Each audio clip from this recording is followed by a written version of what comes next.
राजन, मैं प्रमाण देने के लिए तैयार हूँ, पर उससे पहले मैं कुछ चाहती हूँ। क्या चाहिए?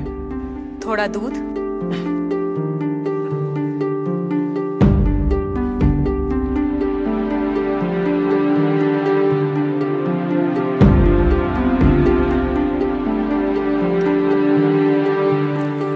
राजन, इस पात्र में आपको क्या दिखाई दे रहा है? दूध? क्या दूध के अलावा कुछ और दिखाई दे रहा है? नहीं। पर मुझे तो मक्खन भी दिखाई दे रहा है। क्या आपको मक्खन दिखाई दे रहा है?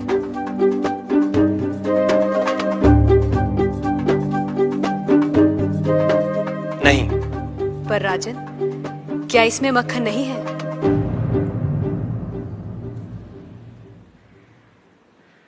है।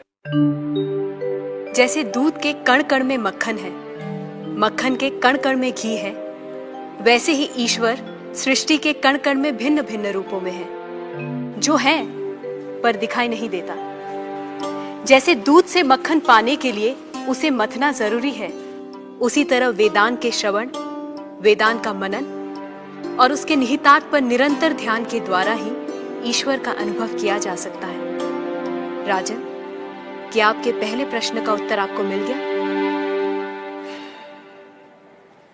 मैं मान लेता हूं, पर वो किसे देख रहा है? किस ओर देख रहा है? क्या मुझे एक जलती हुई मोमबत्ती मिल सकती है? राजन, ये रहा आपके दूसरे प्रश्न का उत्तर। प्रकाश की ये लौ कहां देख रही है? किसे देख रही है?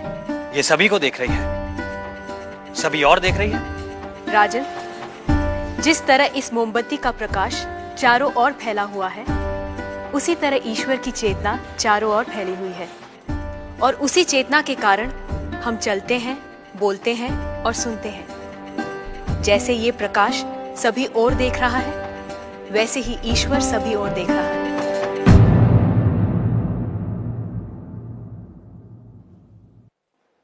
अब आपका तीसरा प्रश्न। वो इस समय क्या कर रहा है?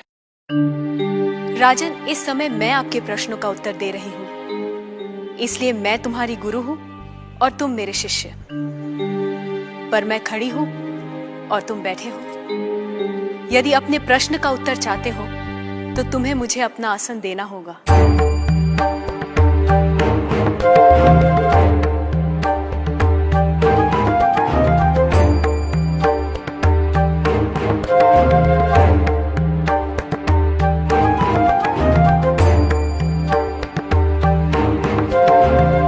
राजन, ये रहा तुम्हारे तीसरे प्रश्न का उत्तर। कुछ देर पहले आप सारे मंदिरों से मूर्तियां हटवाने का विचार कर रहे थे। इस समय आप ईश्वर के बारे में फिर से विचार करने लगे हैं।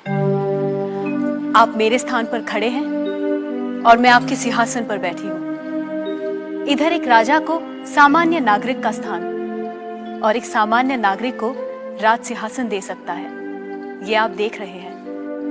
आप मेरे स्थान पर और मैं आपके स्थान पर बैठी हूं।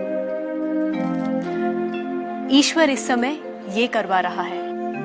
उस अनंत और असीमित शक्तियों के स्वामी, जिसने ये सुंदर, अद्भुत, विस्मयकारी और महान संसार रचा है, जिसमें सूर्य, चंद्र, तारे, ग्रह, नक्षत्र अपने अपने स्थान पर स्थिर और गतिमान है, जिसके कण कण में एक व्यवस्था है। ऐसे शब्दों और ज्ञान से परे ईश्वर के लिए क्या संभव है? कहिए राजन, क्या मंदिरों से मूर्तियां हटवाई जाएं?